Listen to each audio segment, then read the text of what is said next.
9 मई 2017 को जब सारे न्यूज़ चैनलों पर एक ही नाम छाया हुआ था, Bhim army, Bhim army, Bhim army. लोग रात दिन भीम आर्मी के बारे में गूगल पर सर्च कर रहे थे, यूट्यूब पर ढूंढ रहे थे कि क्या भला है भीम आर्मी। दलितों का यह अपनी तरह का एक अलग ही संगठन था जिसमें दलित समाज का ज़्यादातर युवा वर्ग है।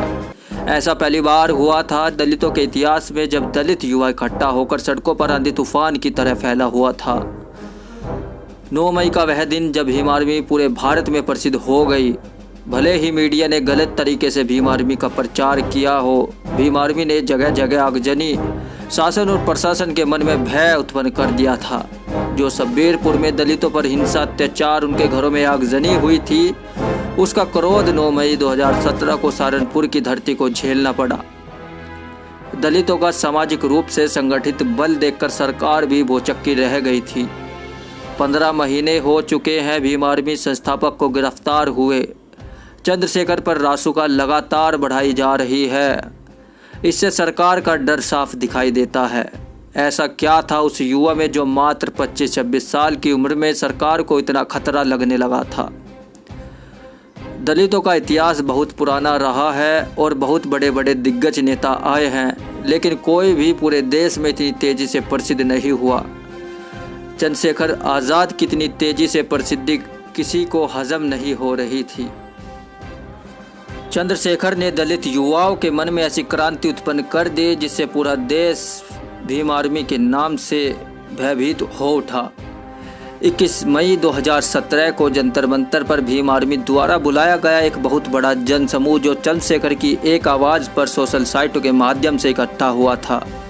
इस भीड़ ने हर किसी का ध्यान अपनी तरफ केंद्रित किया और चंद्रशेखर आज़ाद को और ज़्यादा प्रसिद्ध कर दिया। आखिर क्या वजह थी, चंद्रशेखर आज़ाद इतना प्रसिद्ध क्यों होता जा रहा था? चंद्रशेखर आज़ाद के विचारों में, उनके शब्दों में क्रांति थी, जुनून था अपने समाज के लिए कुछ करने का। जो समाज कभी दबा कुचला था वह आज खुलकर अपने विरोधियों का सामना कर रहा था। चंद्रशेखर आज़ाद कहता था कि मैं बहन के बलात्कार होने या उसके मर जाने के बाद उसकी लाश पर आंसू बहाने में विश्वास नहीं रखता। मैं ऐसी घटना घटने से पहले उस अपराधी को मारने में विश्वास रखता हूँ और मेरी जब तक सांसें चल रही है तब तक मैं अपनी बहन बेटियों के सम्मान के लिए सदा खड़ा हूँ। चंद्रशेखर आज़ाद ने जंतर मंतर से लाखों की भीड़ के सामने एक बात कही थी कि मैं ऐलान करता हूँ कि आज के बाद किसी दलित पर पूरे भारत में अत्याचार नहीं होगा, और धमकी भरे अंदाज में जो अपने आप को दबंग कहते हैं उन सभी को खुली चुनौती दे डाली। सबके रोंगटे खड़े हो गए इस भाषण को सुनकर। सभी को याद है वो क्रांतिकारी भाषण।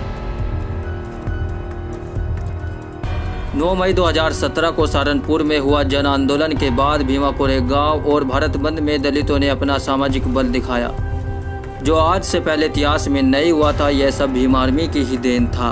आज पूरे भारत में भीम आर्मी फैली हुई है और फ्री पाठशालाएं गरीब बच्चों के लिए चलाई जा रही है और गरीब बहन बेटियों के लिए धन संचय करके उनकी शादी कराई जाती है।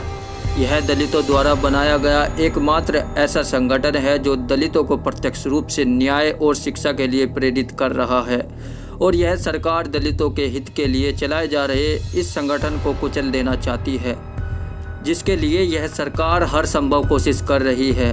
भीम आर्मी एक ऐसा संगठन है जो 2019 के चुनाव को प्रभावित कर सकता है। इसका उदाहरण शामली कैराना चुनाव है। यहाँ पर बीजेपी को उपचुनाव में हार का सामना करना पड़ा, और यह बात बीजेपी ने भी मानी है कि शामली कैराना चुनाव भीम आर्मी की वजह से हम हारे हैं। 19 अगस्त 2018 को भीम आर्मी भारत एकता मिशन द्वारा दिल्ली संसद मार्ग पर एक बहुत बड़ा विशाल प्रदर्शन का आह्वान किया गया है, जिसका प्रचार पूरे भारत में जोरों शोरों पर है। रोज़ 10-15 गांव में जाकर भीम आर्मी के कार्यकर्ता प्रचार कर रहे हैं। जो भी क्रांतिकारी साथी इस वीडियो को देख रहा है वह इसको ज़्यादा से ज़्यादा शेयर करे और 19 अगस्त 2018 को दिल्ली संसद मार्ग पर पहुंचकर चंद्रशेखर आज़ाद रावण की रिहाई के लिए मांग करे और अपनी आवाज़ को बुलंद करे, और कमेंट में ज़रूर अपने विचार भीम आर्मी के प्रति रखें और इस वीडियो को ज़्यादा से ज़्यादा सभी क्रांतिकारी साथियों तक पहुंचाएं। Hey there. Subscribe to my channel and also press this bell icon.